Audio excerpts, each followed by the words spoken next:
Okay, today's topic is about TB scan.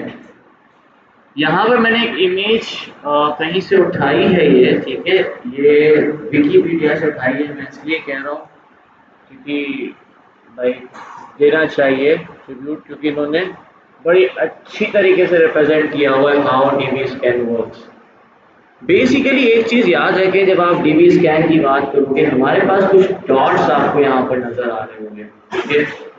Number one which is basically यहाँ मैं यहाँ पे सारे डॉट्स बना देता हूँ, जैसे कि ये आपका हो गया रेड डॉट, उसके अलावा आपके पास येलो कलर तो मेरे पास नहीं है, मैं ऑरेंज कर देता हूँ, पर ये येलो है, ठीक है। और एक और डॉट आपको नजर आ रहा होगा which is ब्लू डॉट, ठीक है।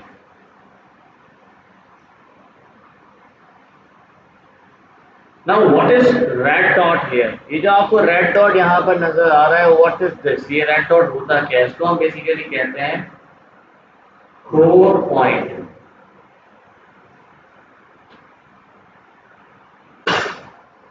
एक और आपको यहाँ पर नजर आ रहा है जिसका नाम है, जो आपको येलो कलर में नजर आ रहा है, इसको हम कहते हैं बॉर्डर पॉइंट।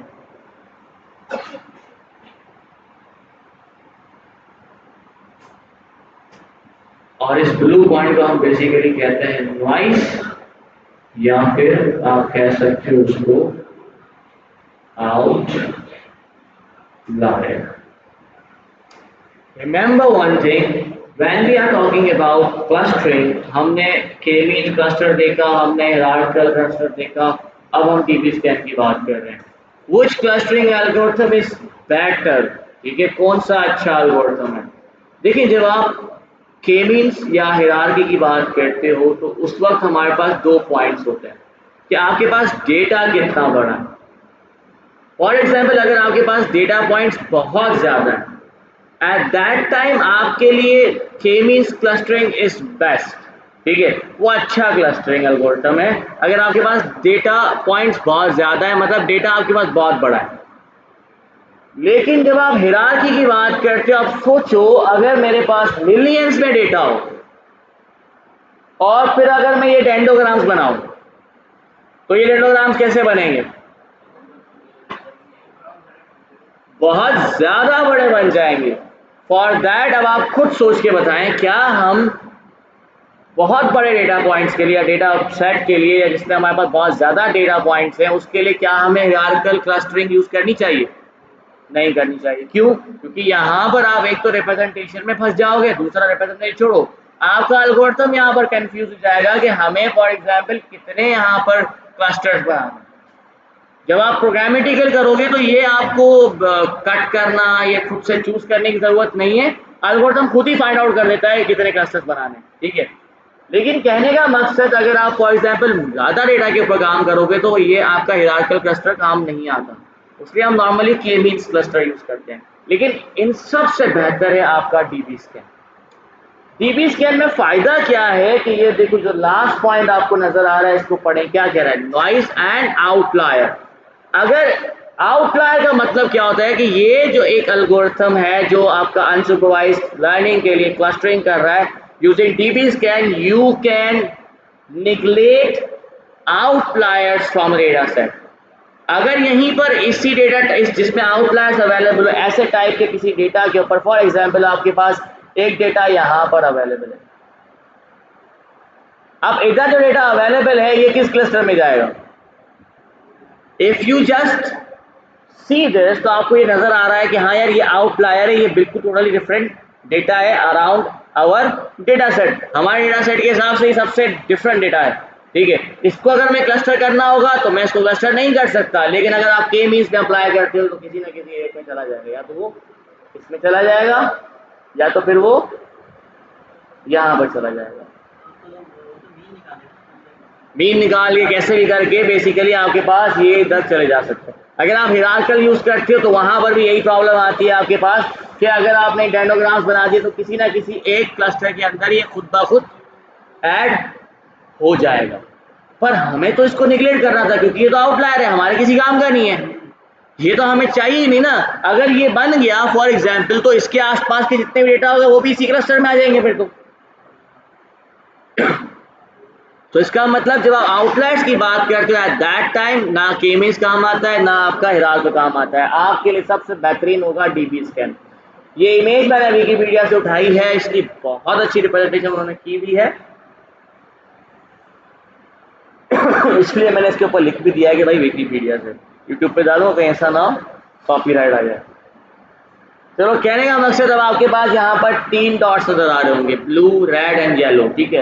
रेड डॉट को हम नॉर्मली नाम देते हैं कोर पॉइंट का, येलो को हम बेसिकली कहते हैं border point, and blue is known as noise और यू कैन से आउटलायर। यहाँ पर कुछ अलग हाइपर पैरामीटर्स भी होते हैं। आगे बढ़ने से पहले हम इन हाइपर पैरामीटर्स को थोड़ा सा देख लेते हैं।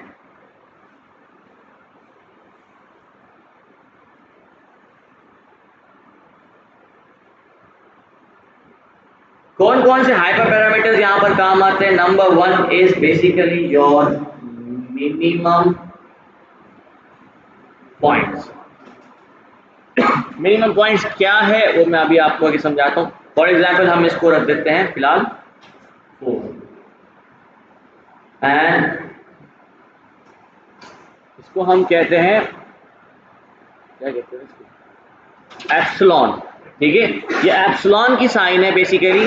Epsilon is nothing but radius. क्या है ये?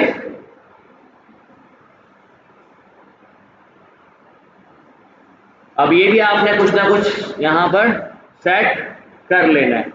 अब रेडियस का मकसद क्या होता है, why we are talking about radius here. Number 1 thing let's talk about, सबसे पहले हम रेड डॉट या फिर आपके कोर पॉइंट की बात करते हैं कि ये कोर पॉइंट है क्या। जब आप कोर पॉइंट की बात करते हो, बेसिकली जब आप कोर पॉइंट की बात करते हो तो मैं एक काम करता हूँ, उससे पहले कि रेड ही रख देता हूँ।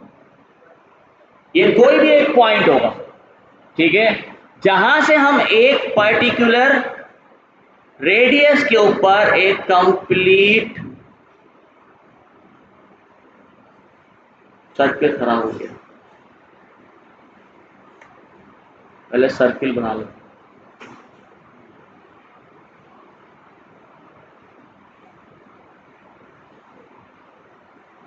एप्सिलॉन कुछ भी नहीं होता, रेडियस होता है। रेडियस कौन सा, कि इस आपके पॉइंट के बाद ये जो सर्किल हमने क्रिएट किया है, this is known as your epsilon, ठीक है। इसको हम कहते हैं एप्सिलॉन। अब ये पॉइंट कोर पॉइंट क्यों है, why this point is known as core point, for that remember one thing, इसको हम कहते हैं number of points within the epsilon, या फिर आपके रेडियस के अंदर should be greater than or equal to minimum points। आपने यहां पर मिनिमम पॉइंट कितने चूज किए थे, 4। इसका मतलब ये होगा कि कोई भी पॉइंट उठाया जाएगा, उसके एप्सिलॉन के ऊपर एक रेडियस पे सर्किल क्रिएट किया जाएगा। अब उस सर्किल के अंदर कितने पॉइंट्स आ जाते हैं। अब फॉर एग्जांपल इसके अंदर हमारे पास 1 2 एंड 3 पॉइंट अलग से, और इस खुद जो आपका ये कोर पॉइंट है इसको भी आप काउंट करोगे तो टोटल काउंट कितने पॉइंट्स है आपके पास, यहाँ पर 4 पॉइंट्स है। तो क्या ये इक्वल टू मिनिमम पॉइंट्स हो रहा है, इसका मतलब this is your core point, ठीक है। अब जरूरी नहीं है कि इसके अंदर सिर्फ 4 हो, ज्यादा भी हो सकते हैं, क्योंकि ग्रेटर देन और इक्वलिटी की बात हो रही है, ठीक है। अब इसका मतलब क्या हुआ, हमारे मिनिमम पॉइंट से ज्यादा है तो ये अब हमारा हो गया कोर पॉइंट। अब इसको कोर पॉइंट बनाने की वजह क्या है, बेसिकली देखो, जब आप देख रहे हो कि ये सारे हमारे सराउंडिंग्स में आ रहे हैं, इसका मतलब ये एक क्लस्टर तैयार करने की कोशिश कर रहे हैं। इसीलिए हमने क्या किया, एक पर्टिकुलर रेडियस के ऊपर एक सर्कल क्रिएट किया। अगर इस सर्कल के अंदर फॉर एग्जांपल जितने भी आपके मिनिमम पॉइंट्स है उसके बराबर या फिर उससे ज्यादा पॉइंट्स आ जाते हैं, इसका मतलब ये एक क्लस्टर है। आई समझ में? इसी तरीके से एक और आपके पास पॉइंट था जिसको आप कह रहे थे येलो पॉइंट, जो आपका बेसिकली यहां पर बॉर्डर पॉइंट था। बॉर्डर पॉइंट होता क्या है? मैं इसको येलो में लिख देता हूं। फॉर एग्जाम्पल यहां पर भी हम क्या करेंगे, वही काम करेंगे। आपने एक यहां पर पॉइंट चूज किया, उसका रेडियस निकाला, उस रेडियस के ऊपर आपने एक सर्कल रेडी कर दिया, ठीक है। अब इस सर्कल के हिसाब से हमें क्या देखना है यहां पर, why this point is known as border point, क्योंकि यहां पर आपके पास जो नंबर ऑफ पॉइंट्स है, फॉर एग्जाम्पल हमने इसके अंदर लिख दी 1 2, so why this is border point, because number of points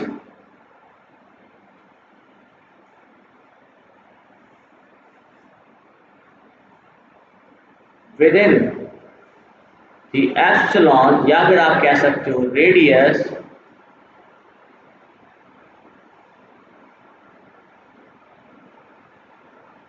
will be less than minimum points। अब यहां पर आप देख सकते हो हमारे पास टोटल कितने पॉइंट्स हैं,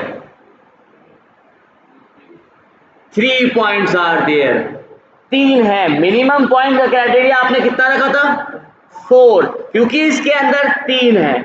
इसका मतलब अब ये हमारा बॉर्डर पॉइंट है, मतलब यहां पर आपके पास मिनिमम पॉइंट जितने भी टोटल पॉइंट इस रेडियस के अंदर नहीं आ रहे, इसका मतलब this is not called as the core point, ये कोर पॉइंट नहीं कहलाएगा, ठीक है, पर ये बॉर्डर पॉइंट जरूर कहलाएगा।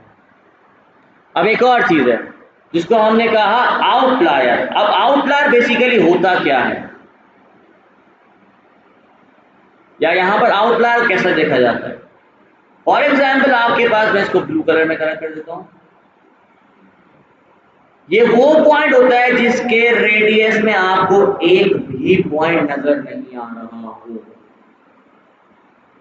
जब आपको एक भी पॉइंट नजर नहीं आ रहा, इसका मतलब ये हमारे क्लस्टर से बहुत दूर है। क्योंकि ये दूर है इसलिए हम इसको एज अ आउटलायर या फिर नॉइस कंसीडर करते हैं। और dB scan basically is robust to outliers, that's it, what it is robust to outliers। okay, now this is how db scan works, ठीक है। अब मैं थोड़ा सा इसको एक्सप्लेन करने की कोशिश करता हूं आपको, ताकि आपको अच्छी तरीके से समझ में आए। अब देखो एक एक रेड पॉइंट को देखो आप, फॉर एग्जाम्पल हम इस रेड पॉइंट को देखते हैं, ठीक है।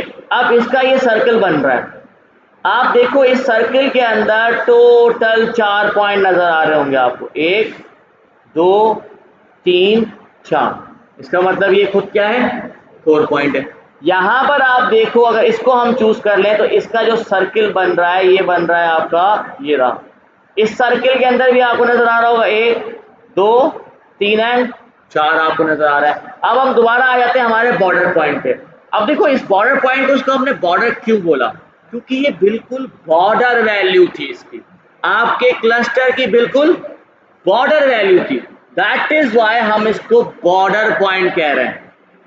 अब फॉर एग्जाम्पल आप जब इसको बॉर्डर पॉइंट कहते हो तो यहां पर आप देख सकते हो कि इसमें हमारे पास less than the minimum point value आ रही है। यहां पर मिनिमम पॉइंट कितना है, 4, तो यहां पर देखो आप इसके सर्किल के अंदर आपको 1 2 बस टोटल 2 पॉइंट्स आपको नजर आ रहे हैं, that is why this is known as border point. जब आप रेडियस की नॉइस की बात करोगे इट इज कंप्लीटली सेपरेट। जब यहां पर आपने देखा इसका कंप्लीट रेडियस के ऊपर एक भी पॉइंट आपको नजर नहीं आ रहा, इसका मतलब ये हमारा क्या है, आउटलायर, और ये हमें नहीं चाहिए, तो डीबी स्कैन इसको छोड़ देगा। बॉर्डर पॉइंट यूज किया जा सकता है। बॉर्डर पॉइंट कैसे यूज होगा, अब फॉर एग्जांपल आपके पास एक डेटा इस जगह पे पहुंच गया, अब यहां पर जब आपके पास डेटा आ गया तो आप इसके हिसाब से ये अभी भी बॉर्डर पॉइंट है, क्योंकि 1 2 वैल्यूज हैं। यहाँ पर फॉर एग्जाम्पल आपने एक और डेटा देखा, एक यहाँ पर पड़ा हुआ है, एक इधर आ गया। अब यहाँ पर देखें, ये अब आपका जो येलो पॉइंट है, which was your border point, अब ये खुद भी कोर पॉइंट बन जाएगा। ठीक है, रेड नहीं हो जाएगा, कोर पॉइंट बन जाएगा। मिनिमम पॉइंट्स आपने जितने भी सिलेक्ट किए, तभी तो मैंने इसको हाइपर पैरामीटर कहा है। हाइपर पैरामीटर क्या है? जो पैरामीटर्स आप सेट करते हो फॉर योर मॉडल, आपने मिनिमम पॉइंट बताने हैं। हमने कहा कि अगर आपका कोर पॉइंट तब बनेगा जब आपके उसके रेडियस के अंदर मोर देन मिनिमम पॉइंट्स या फिर equal to minimum points available हो। 4 नहीं है, 4 इधर है जो मैंने लिखा है, 4 वो खुद भी काउंट होगा। वो जो कोर पॉइंट है वो खुद भी काउंट किया जाता है। ठीक है, अब फॉर एग्जाम्पल यहां पर आप देख सकते हो 1 2 3, चौथा कहां है? चौथा ये खुद है ना, इसीलिए ये आपका कोर पॉइंट बन गया। अब कोई नया डेटा आप भेजते हो, फॉर एग्जाम्पल आप इसका कोई नया डेटा आप यहां पर भेजते हो। अब एक नया डेटा आपके पास आया फॉर एग्जाम्पल इस पोजीशन पर। अब हमें ये फाइंड आउट करना है कि ये कौन से क्लस्टर में जाएगा या कहां पे जाएगा फॉर एग्जाम्पल। तो बेसिकली ये आप जब चूज करोगे, अब देखोगे इसके करीब कौन सा है, भाई ये है। अब इसने इसका दोबारा क्लस्टर चेक किया तो पता चला कि हाँ ये मुझसे रिलेट करता है, तो अब ये इसके क्लस्टर के अंदर चला गया। इसके जरिए हम डिफरेंट क्लस्टर्स बनाते हैं। अब ये तो एक सिंगल क्लस्टर की बात हो रही है, इसी तरीके का दूसरा बराबर में बन रहा है अलग से। आई समझ में? वो आपस में रिलेट कर रहे हैं, ये आपस में रिलेट कर रहे हैं। जो वहां पहुंचेगा उसमें लग जाएगा, जो यहाँ पे रहेगा वो इसमें चला जाएगा। अगर मैं आपको थोड़ा सा दिखाऊं, एक चीज और याद रखें, जब आप बात करते हो डीबी स्कैन की, ये 2 चीजों में बड़ा फायदेमंद है। एक चीज कि आउटलायर्स पे रोबस्ट है, आउटलायर्स को ये आउट कर देता है, हमारे काम का नहीं, उसको नहीं लेता, उसको किसी भी क्लस्टर में नहीं लेता। ठीक है, दूसरा फायदा क्या होता है कि ये नॉन लीनियर डेटा सेट के अंदर भी बहुत अच्छा परफॉर्म करता है। अब नॉन लीनियर डेटा सेट का मतलब क्या हुआ? फॉर एग्जाम्पल मैं आपको यहाँ पर एक नॉन लीनियर डेटा सेट बनाने की कोशिश करता हूँ। फॉर एग्जाम्पल मैंने क्या किया, यहाँ पर एक for example this is your data. ठीक है, डेटा कैसे होगा? फॉर एग्जाम्पल हमने कहा ये मैं ऐसे नहीं करता, डॉट्स बना रहा हूँ। ठीक है,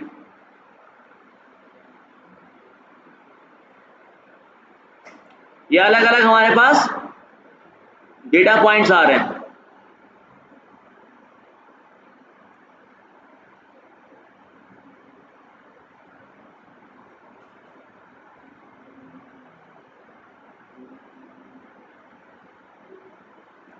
ठीक है, ये तो एक डेटा पॉइंट हो गया। अब फॉर एग्जाम्पल आपके पास यहां पर इस तरीके से भी डेटा आ रहा है।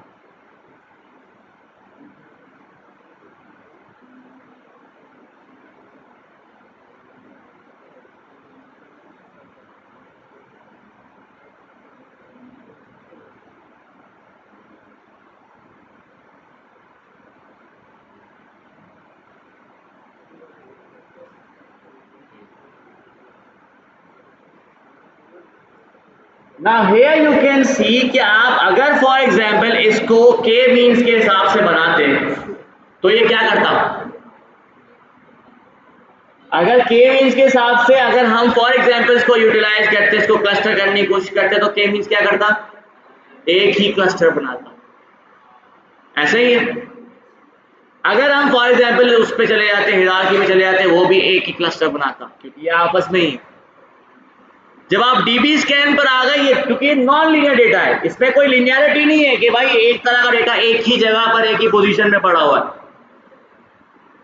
ये अलग अलग टाइप का डेटा आपके पास नजर आ रहा है और नॉन लीनियर डेटा है, तो वहां पर डीबी स्कैन बहुत अच्छा परफॉर्म करता है, बहुत ज्यादा, बिल्कुल ऐसे ही बना देगा जैसे उसका डेटा पॉइंट बन रहे होंगे। कर रहा है ना? के मीन्स देखो यार, तुम लोग ना ये भूल जाते हो के मीन्स काम कैसे करता है। मेरा बताने का मकसद क्या हुआ आपको कि भाई के मीन्स कैसे काम करता है, उसकी कोई वजह थी ना बताया। अगर मैं सीधा सीधा बोलता के मीन्स क्या करता है, के मीन्स क्लस्टर बनाता है, बना लो। फिर मैं बोलता कि भाई हिरार्की में क्या करता है, क्लस्टर बनाता है, बना सकते हैं आप, ऐसे बनता है, ये लो आपका कोड, बना लो। फिर आपका सवाल जायज था कि सर वो क्या करेगा, वो क्या इसको अलग अलग नहीं सोचेगा। अरे वो मीन निकालता है, मीन पोजीशन। आपने इसको अगर फॉर एग्जांपल 2 क्लस्टर दे भी दिए, वो उसको तोड़ ही नहीं पाएगा। कैसे तोड़ोगे इसको बताओ।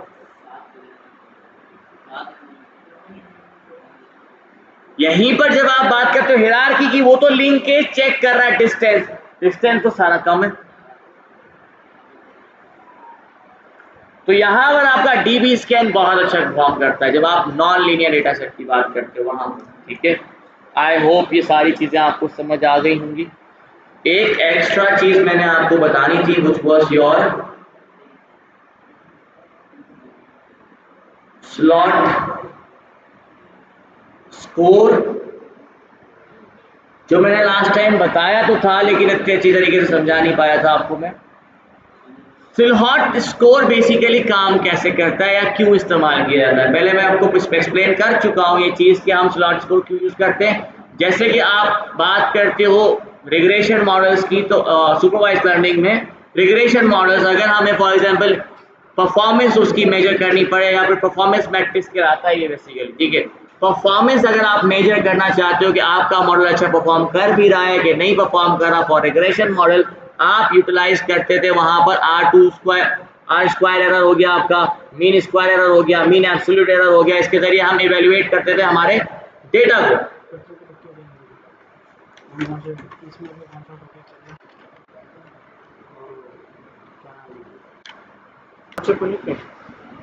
व्हाट्सएप कनेक्ट है, खोलूं कैसे,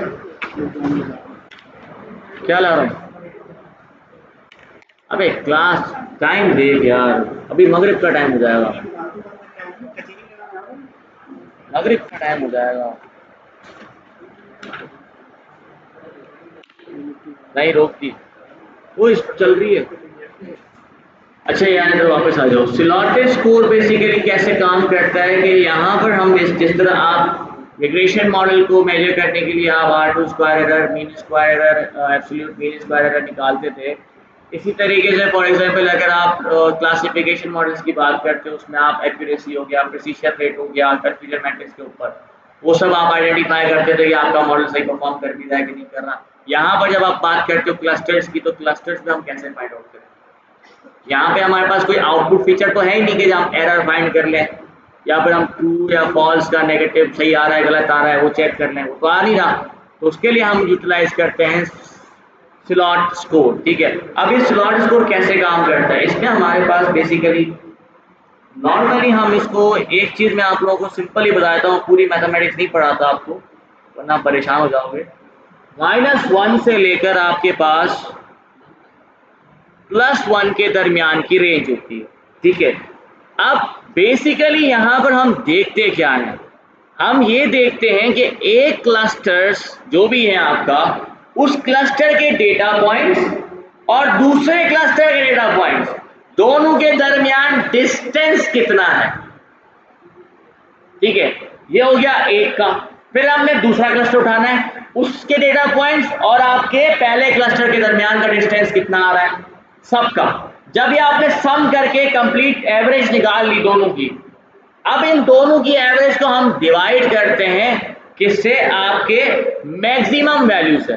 अगर फॉर एग्जांपल एक क्लस्टर का डिस्टेंस बड़ा है और दूसरे का छोटा है, तो जिसका बड़ा है फॉर एग्जांपल और आपकी डिस्टेंस बहुत ज्यादा आ रहा है तो वेरी गुड, अगर बहुत कम आ रहा है तो आपका नेगेटिव वैल्यू जा सकती है। ठीक है, तो इसीलिए हम बेसिकली यहाँ पर क्या देखते हैं कि अगर आपका जो स्लॉट स्कोर है वो ग्रेटर देन, यू कैन से ग्रेटर देन भी छोड़ो, क्लोजेस्ट टू +1 आ रहा है तो इसका मतलब आपका मॉडल अच्छा परफॉर्म कर रहा है। अगर वो क्लोजेस्ट टू -1 आ रहा है तो इसका मतलब आपका मॉडल अच्छा परफॉर्म नहीं कर रहा है। ठीक है, ये दो चीजें आपने देखनी। सिंपल स्लॉट स्कोर इससे काम करता है। मैं स्लॉट स्कोर मैं ऑलरेडी आपको निकाल के दिखा चुका था लास्ट टाइम, पर मैंने ना एक चीज यहाँ पर एक प्रॉब्लम आ रही थी पिछली बार, याद है, यहाँ सिर्फ 2 वैल्यूज दे रहा था, असल में मैंने ये रेंज नहीं लिखा था।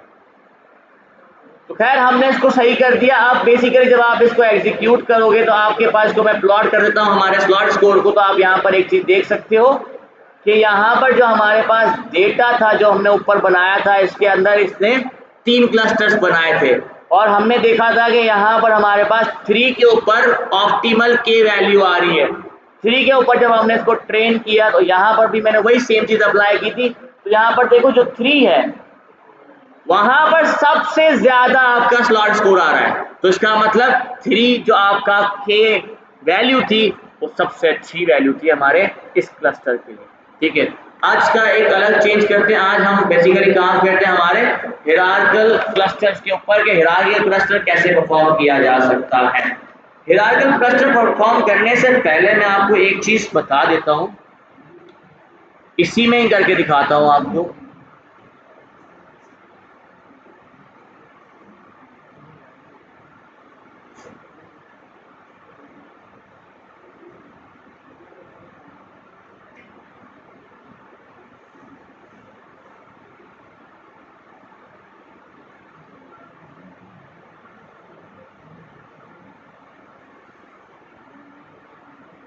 थोड़ा टाइम ले रहा है। अब यहाँ पर देखिए, जब हमने ये के की वैल्यू आइडेंटिफाई करने की कोशिश की थी तो हमने एक बहुत बड़ा मैनुअल प्रोसेस यूज किया था, जिसमें बेसिकली हमने क्या किया था, एक लूप चलाया था।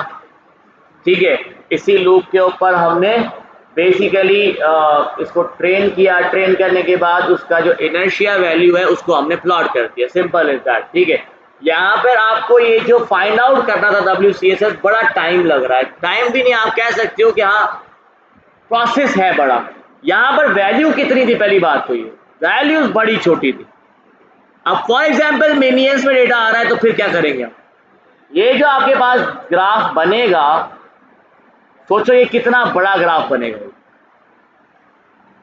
तो फिर हमारे लिए अगर अलग से ये थोड़ा सा मुश्किल हो जाता है इस चीज को फाइंड आउट करना कि ये जो कर्व है जहां से आपका WCSS बैलेंस हो रहा है ये कौन सा है। तो इसलिए हम बेहतर क्या करते हैं, हम इस चीज को ऑटोमेट कर सकते हैं, बिल्कुल कर सकते हैं।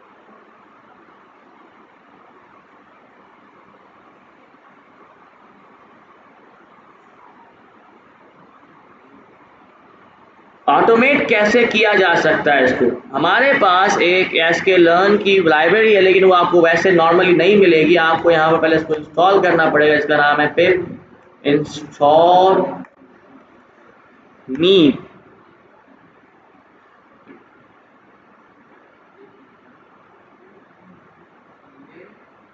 नेट चल रहा है हमारा,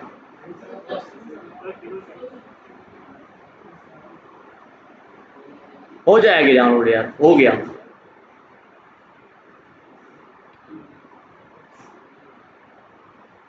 ये मेरे पास ऑलरेडी सेटिस्फाइड नहीं है, बल्कि लेनी पड़ेगी।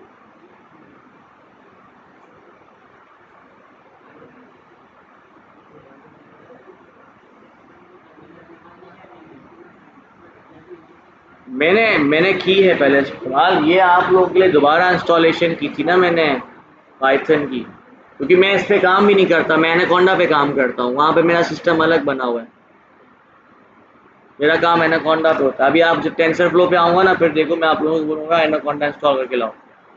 बड़ा मसला है भाई, सिस्टम रिक्वायरमेंट्स का बड़ा मसला हो जाता है जब आप टेंसरफ्लो पे काम करते हो। समझाऊंगा वो कैसे कहाँ क्या हो रहा है।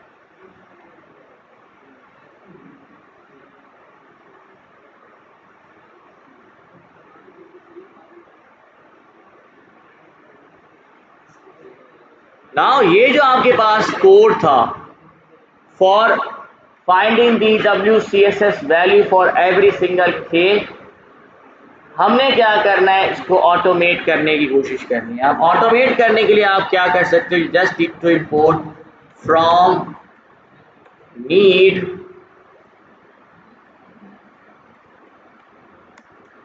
Import knee locator.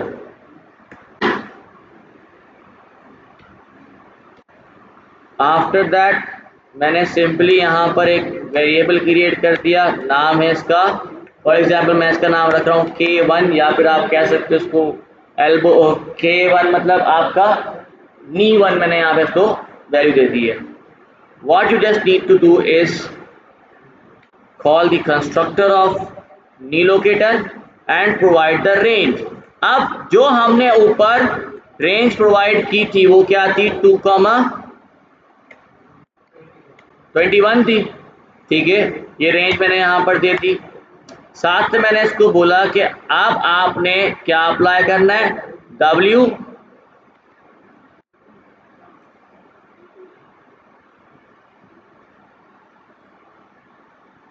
CSS apply करना है। साथ में हमने इसको बताया कि जो कर्व है वो कर्व हमें क्या देना है। हम इसको कहेंगे, कर्व हमारे पास दो तरीके के होते हैं, एक होता है आपका कॉन्वेक्स कर्व और एक होता है आपका कॉनकेव कर्व, ठीक है। अब यहाँ पर ये कौन सा कर्व है, कॉन्वेक्स है या कॉनकेव है? भाई कॉन्वेक्स ऐसे होता है, कॉनकेव ऐसे होता है, तो ये कौन सा है, कॉन्वेक्स है, तो हमने इसको बता दिया भाई कॉन्वेक्स। साथ में हम इसको एक और चीज बताएंगे which is your direction.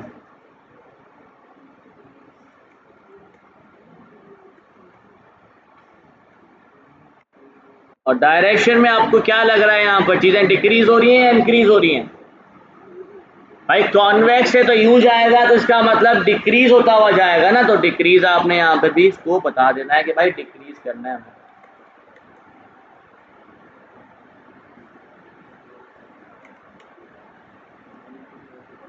Simple मैं यहाँ पे लिख रहा हूँ K1 dot elbow, let's see what happens. क्या कह रहा है,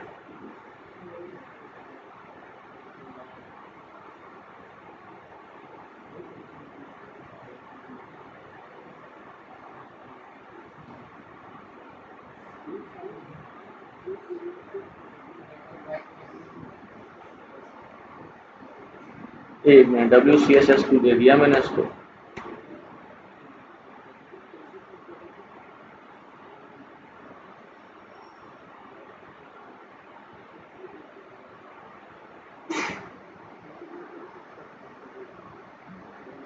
वो 1,2 है।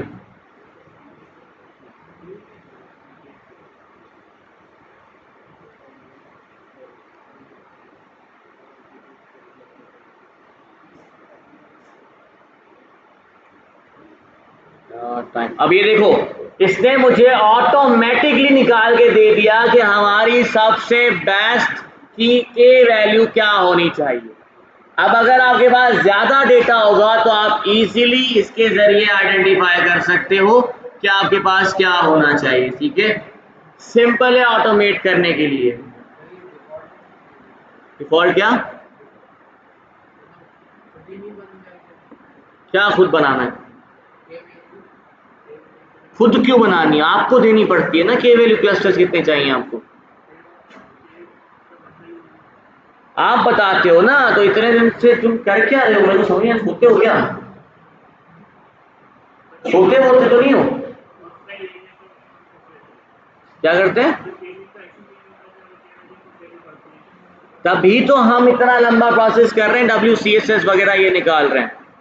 अब हिरार्की बेसिकली आपको कैसे मिल सकता है, या हिरार्की के लिए आप क्या कर सकते हो यहाँ पे, फॉर एग्जाम्पल एक चीज याद रखें, एक टॉपिक है जिसको हम कहते हैं योर, यू कैन से डीकम्पोजिशन ऑफ एनी डेटा, ठीक है। फॉर दैट हम क्या कर सकते हैं या क्या परफॉर्म कर सकते हैं, फॉर एग्जाम्पल लेट्स टेक, मैं यहाँ पर एक यू कैन से मैं इंपोर्ट कर लेता हूँ यहाँ पर सिंपल, जैसे कि मैंने इसके अंदर इंपोर्ट कर दिया, पांडास हो गया आपका,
अब यहाँ पर हमारे पास आयरिस का डेटा सेट अवेलेबल है। मैं यहाँ पर इसको लोड आयरिस कर देता हूँ तो ऑटोमेटिकली आपके पास आयरिस का डेटा आ चुका है। ठीक है, यहाँ पर आप देख सकते हो आपके पास अलग अलग डेटा है।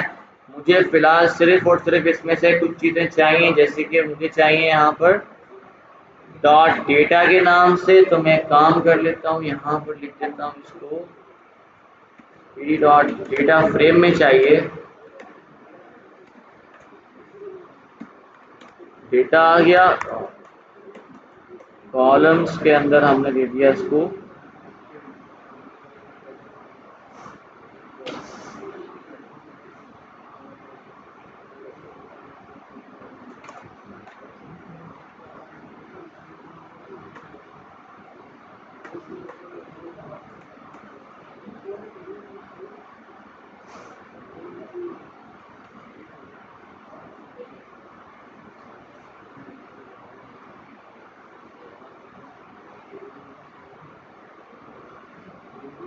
अब देखो यहाँ पे मैंने यहाँ पे हमारा आउटपुट फीचर नहीं लिया।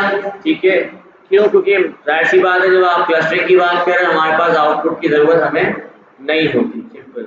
अच्छा, मुझे ना ये डेटा सेट विजुलाइज करना है। लास्ट टाइम जब मैंने आईरिस के ऊपर काम किया था मैंने आप लोगों को दिखाया था, जब आप विजुलाइज करते हो आप मैक्सिमम 2 फीचर्स पे विजुलाइज कर सकते हो। ये 4 फीचर्स एक साथ कैसे विजुलाइज किए जा सकते हैं? It is impossible. ठीक है, तो उसके लिए आप इसकी डायमेंशंस रिड्यूस कर सकते हो, पर before reducing that you can apply feature scaling. ठीक है, या फिर आप स्केलिंग इसको कर सकते हो, फीचर्स को स्केल कर सकते हो। Why we need a feature scaling in clustering algorithms? जब आप क्लस्टर्स बनाते हो, मैंने आपको बताया वो एक जैसे दिखने वाले डेटा को क्लोजली एक ग्रुप बना देता है। ठीक है, अब फॉर एग्जांपल इसमें से कुछ ऐसा डेटा हो, अभी तो इसमें नहीं है, पर फॉर एग्जांपल ऐसा डेटा हो कि एक वैल्यू आपकी 1 से लेकर 10 तक की वैल्यू आ रही है, दूसरी आ रही है 10 से लेकर 100 तक की वैल्यू। ये दोनों आपस में रिलेट कैसे करेंगे? कभी भी नहीं कर पाएंगे। तो हम जब फीचर स्केलिंग करते हैं तो बेसिकली जितने भी आपके पास फीचर्स होते हैं वो सारे के सारे एक ही यूनिट पे स्केल हो जाते हैं।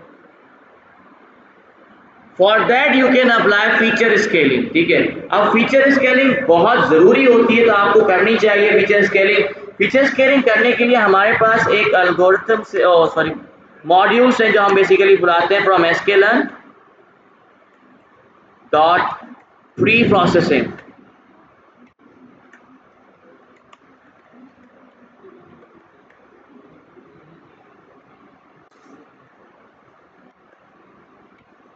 Standard scaler. ठीक है, ये याद रखें, स्टैंडर्ड स्केलर बेसिकली आपके इन चारों डेटा पॉइंट्स को स्केल कर दिया एज अ सिंगल पॉइंट, मतलब एक ही वैल्यू या एक जैसी दिखने वाली वैल्यूज के ऊपर कन्वर्ट कर देगा, उसको एक सिंगल स्केलर में कन्वर्ट कर देगा। ठीक है, अब for that what you can do, you just need to create an object for the scaler. तो मैं इसका नाम भी स्केलर ही रख देता हूँ, इक्वल्स टू यहाँ पर आपने दे दिया इसको स्टैंडर्ड स्केलर और सिंपली इसका क्रिएट कर दिया आपने। अब what we can do for next you can create your values. For example आपने ऊपर इसका नाम क्या रखा है, x प्रोवाइड किया है, या फिर मैं यहाँ पर एक नया वैल्यू बनाता हूँ x स्केल। ठीक है, इक्वल्स टू सिंपली आपने क्या करना है, scaler dot fit transform, simple. और यहाँ पर आप अपना डेटा प्रोवाइड कर दो which is for example your iris.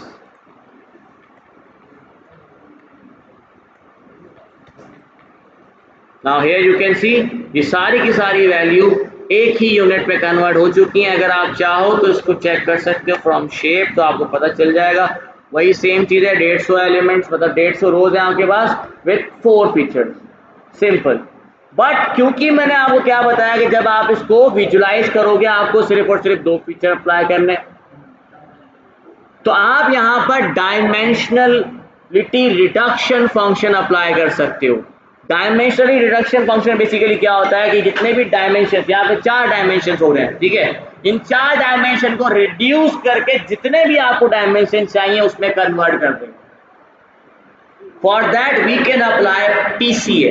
PCA basically क्या होता है, it is an optimizing algorithm. ठीक है, ऑप्टिमाइजिंग भी करता है आपको, और you can say it is basically dimensionality reduction function algorithm, जो आपके डिफरेंट डेटा सेट के डायमेंशंस को रिड्यूस कर देगा।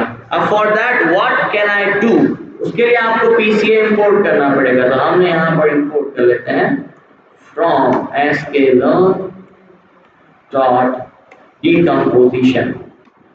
अगर आप लोग भूल जाओगे कौन सी चीज कहाँ से मिल रही है तो कोई मसला नहीं है, आप sklearn की खुद की डॉक्यूमेंटेशन पे जा सकते हो, आप आपको सारी चीजें पता चल जाएंगी।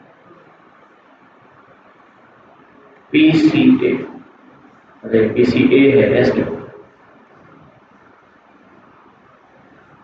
Next you need to create object for PCA. मैं सिंपल छोटे फॉर्म में लिख रहा हूँ PCA equals to PCA. Now here we need to provide number of components. आपको कितने कंपोनेंट्स पर रिड्यूस करना है? फॉर एग्जांपल मुझे विजुलाइज करना है इसको एक सिंगल स्केलर क्या को कहाँ पे इसको विजुलाइज करना है, 2 डायमेंशन पे विजुलाइज करना है। तो मुझे कितने चाहिए आप कंपोनेंट्स? 2 कंपोनेंट्स चाहिए। मैं इसको लिख दिया simple. Now again PCA dot fit transform and provide your scaled data। तो आपने ऊपर स्टैंडर्ड स्केलिंग अप्लाई की थी। अब जब हम इसको करेंगे, लेकिन यहाँ पर जब आप प्रोवाइड करोगे तो इसको चला देते हैं। Now here you can see इसने कुछ तो किया, लेकिन मैं इसको स्टोर कर देता हूँ। PCA या छोड़ो ऐसे नहीं लिखते हैं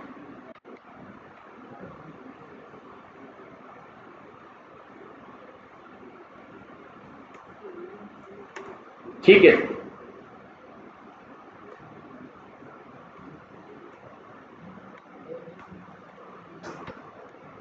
now here you can see वही 4 आपके फीचर्स अब 2 फीचर्स में कन्वर्ट हो गए। ऐसा नहीं है कि 2 फीचर्स निकाल दिए हमने उसको मर्ज कर दिया है। मर्ज करते हमने उसको 4 फीचर्स को अब 2 फीचर्स में कन्वर्ट कर दिया। सिंपल। अब ये 2 फीचर्स बन गए। अब अगर फॉर एग्जांपल मुझे इसको विजुलाइज करना, पहले मेरे लिए आयरिस के डेटा को विजुलाइज करना मुश्किल था। क्यों? क्योंकि 4 फीचर्स थे अलग अलग, कैसे हम उसको विजुलाइज करते। इसको अब अगर परफॉर्म करूंगा तो अब मुझे सिंपली क्या करना है, I just need to use plt dot scatter, और स्केटर के अंदर हमने इसको प्रोवाइड कर दिया x PCA, सारी रोज चाहिए, पहला कॉलम चाहिए ऐसे ही, कॉमा दोबारा से x PCA सारी रोज चाहिए और दूसरा कॉलम चाहिए। Now here you can see आपका complete iris data एक ही स्कैटर प्लॉट के ऊपर विजुलाइज हो गया। अब अगर मुझे इसके ऊपर हायरार्की अप्लाई करना हो, के मींस अप्लाई करना हो, तो मुझे इजीली पता चल जाएगा कौन सा डेटा कहाँ जा रहा है। सिंपली मैं परफॉर्म कर दूंगा क्योंकि डायमेंशंस खत्म हो गए।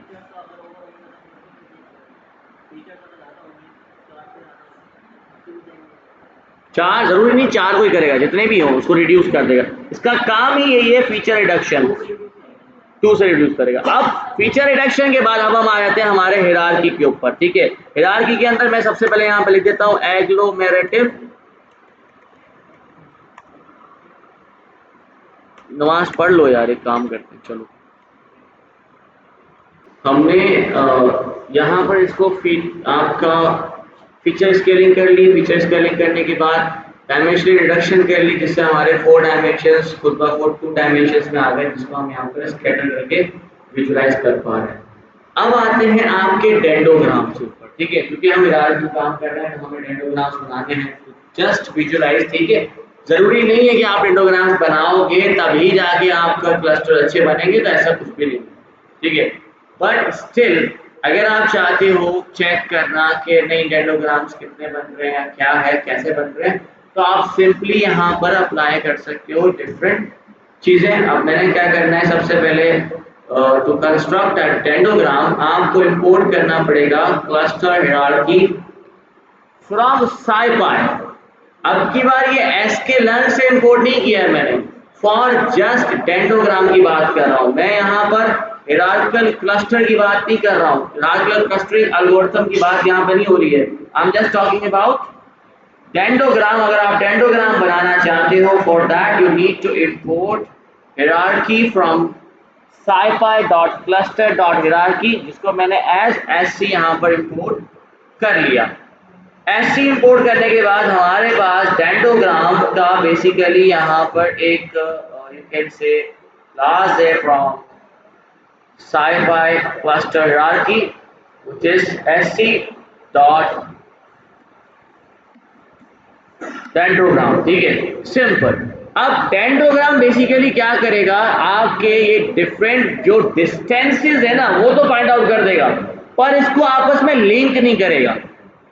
याद है जब मैं डेंड्रोग्राम बना रहा था तो आपस में लिंक कर रहा था ना, फॉर लिंकेज आपको यहाँ पर लिंकेज प्रोवाइड करनी पड़ेगी, वो भी आपको यहीं से मिल जाएगा एस डॉट लिंकेज के नाम से। ठीक है, लिंकेज के नाम से आपको यहाँ पे इसको देना पड़ेगा। अब लिंकेज के अंदर आप इसको दे दोगे अपने डेटा पॉइंट जो आपने डायमेंशनली रिडक्शन परफॉर्म की है जिसके ऊपर एक्स पीसी है, मैं यही प्रोवाइड कर रहा हूँ इसको, कॉमा मेथड। अच्छा, ये जैसा है वैसा ही रहने दें। ठीक है, यहाँ पर कोई आप हाइपर पैरामीटर चेंजेस नहीं करोगे। इसका जो लिंकेज टाइप होता है वो वर्ड होता है और हमने यही रखना है और ये वर्ड ही रहेगा। ये वर्ड होता है और ये वर्ड ही रहेगा, simple is that. Now by this your dendrogram will be constructed. ठीक है, मैं इसके साथ थोड़ी चीजें और भी ऐड कर देता हूँ, जैसे कि मैं इसके अंदर टाइटल भी ऐड करता हूँ, plt डॉट टाइटल, और टाइटल के अंदर हम इसको फॉर एग्जांपल प्रोवाइड कर देते हैं हमारा डेंडोग्राम सिंपल। हाँ, जो अभी हमने डायमेंशनल रिडक्शन परफॉर्म की, एक लेवल में हम थोड़ा लिख देते हैं यहाँ पर सैम्पल इंडेक्सेस, और यहाँ पर हम plt.y लेवल में लिखते हैं, क्योंकि आपको पता है डेंडोग्राम के अंदर जो आपका y साइड होता है वो आपका डिस्टेंस होता है, तो हम इसके अंदर यूक्लिडियन डिस्टेंस प्रोवाइड कर देते हैं। कुछ भी नहीं है, मैंने सिर्फ और सिर्फ इसको अच्छा बनाने के लिए यूज किया। Let's see what happens. अच्छा, ये डेंडोग्राम तैयार हो गया, लेकिन ये नजर नहीं आ रहा ना सही से। थोड़ा सा बड़ा कर देते हैं इसको।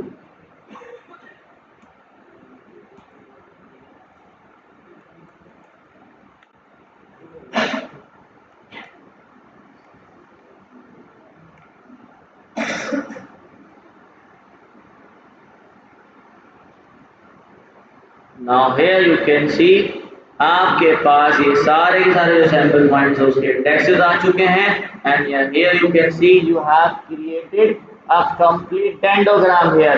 अब मैंने आपको जो डेंडोग्राम बताया था कि डेंडोग्राम से हम कैसे निकाल सकते हैं कि आप नंबर ऑफ क्लस्टर्स कैसे बनाओगे, तो आपने बिगेस्ट वर्टिकल लाइन को यहाँ पे क्रॉस करना है। फॉर एग्जाम्पल आप देखते हो, अगर फॉर एग्जाम्पल मैं इसको क्रॉस करता हूँ तो देख रहे हो यहाँ पर हॉरिजॉन्टल स्ट्राइक कर रही है, इसको ट्राई करता हूँ तो ये ड्रॉ कर रही है, इसको करता हूँ तो यहाँ पे आ रहा है, इसको करता हूँ तब भी ये आ रहा है आपके पास, इसको करता हूँ तब भी आपके पास यहाँ पर आएगा। लेकिन अगर मैं यहाँ से इसको क्रॉस कर दूंगा तो हमारे पास दो बन जाएंगे। अब यही सेम चीज अगर हम अप्लाई करते हैं फॉर आवर क्लस्टरिंग एल्गोरिथम्स, अभी आपने इसको पीसीए कर दिया ना, तो अब ये दो पे चला गया। अब फॉर एग्जाम्पल अब यहाँ पर हम इंपोर्ट कर लेते हैं हमारा sklearn डॉट क्लस्टर इंपोर्ट, हमें करना है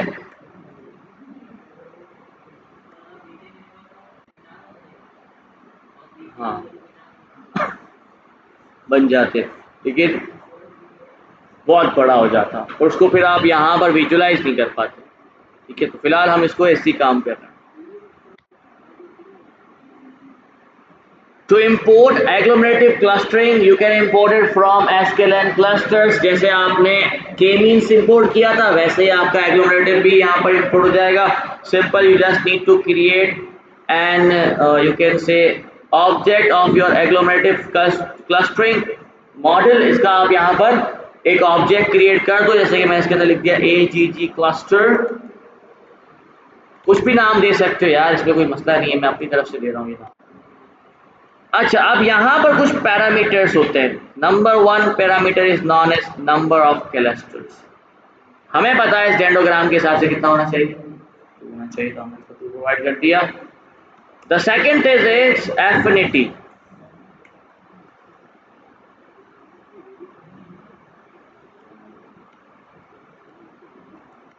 अब ये एफिनिटी क्या है? This is the distance formula that you want to apply. यार टैब तरीका जो ना सही नहीं है, क्योंकि जो आपका क्या कहते हैं जुपिटर है ना, ये सजेस्टर्स में इतना अच्छा नहीं है। एफिनिटी में बेसिकली हम क्या प्रोवाइड करते हैं, हमारा डिस्टेंस फॉर्मूला जो आप अप्लाई करना चाहते हो। जैसे कि मैं अप्लाई करना चाहता हूँ यूक्लिडियन डिस्टेंस, तो मैंने यहाँ पे लिख दिया भाई यूक्लिडियन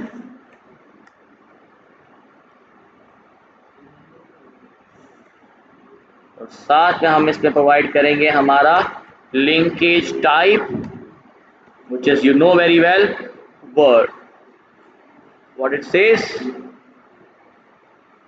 एफिनिटी की स्पेलिंग गलत है क्या, देखो।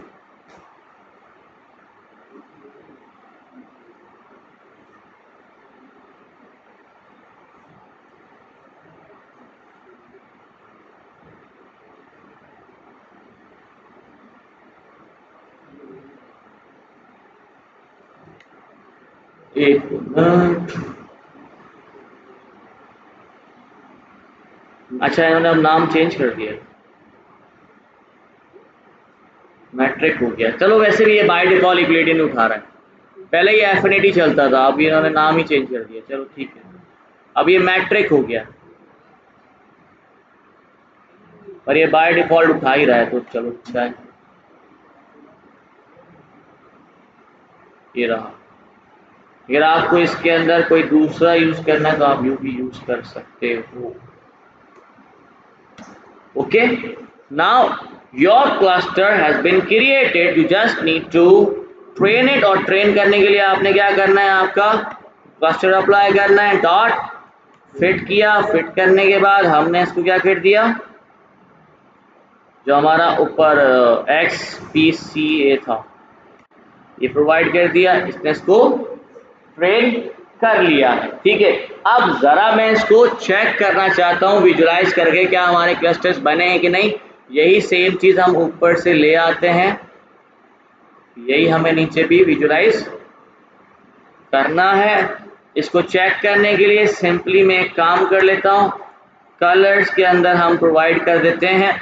आप चाहो तो इसकी प्रिडिक्टेड वैल्यू अलग से निकाल के वो कलर में दे दो ताकि पता चल जाए, नहीं तो आप सिंपली ऐसे भी यूज कर सकते हो।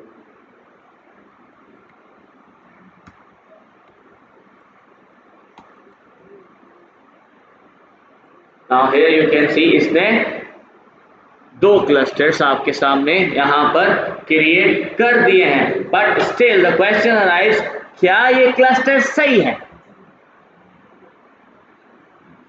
भाई क्या आपका मॉडल सही परफॉर्म कर भी रहा है, या बस ऐसे ही उसने क्लस्टर्स तो बना दिए? सही परफॉर्म कर रहा है कि नहीं कर रहा, उसके लिए हम क्या यूज करेंगे, स्लॉट स्कोर यूज करेंगे। अब स्लॉट स्कोर का मैं यहां से ही उठा लेता हूं ताकि इजीली हमारे लिए स्लॉट। अब यहां पर हमने क्या किया, यही सेम चीज दोबारा अप्लाई करते हैं, लेकिन अब की बार हम यहां पर, आप चाहो तो डायरेक्ट एक का भी निकाल सकते हो, वो मसला नहीं है। ठीक है, मैं फिलहाल इससे कर रहा हूं, तो आप यहां से भी करना चाहो वैसे भी कर सकते हो, आप वैसे करना चाहो वैसे भी कर सकते हो, इट्स अप टू यू, इसमें कोई प्रॉब्लम नहीं आएगी। इसको दोबारा प्रिडिक्ट करवाना है और ट्रेन करना है, लेकिन अब की बार हम यहाँ पर 2 की जगह ले देते हैं हमारा K। ठीक है, सिंपली इसका हमने और स्कोर भी निकाल लेना है।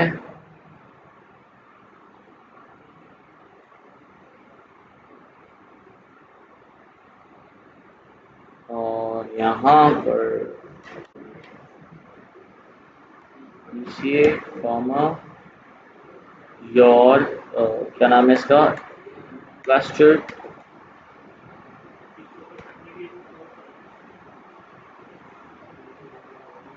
इंपोर्ट नहीं किया,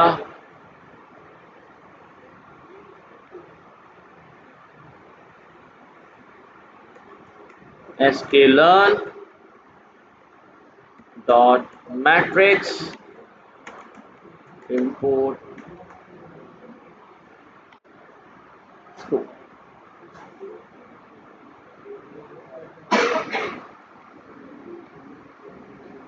सारे आ चुके हैं, आप चाहो तो इसको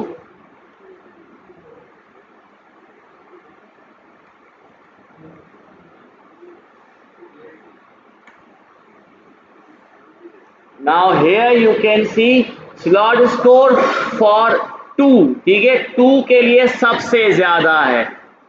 the value of your slot score is greater for के वैल्यू ऑफ 2। देखो क्या 2 के लिए है, किसके लिए, चेक करो अगर तुम्हें समझ नहीं आ रहा। यहां पर मैं इसको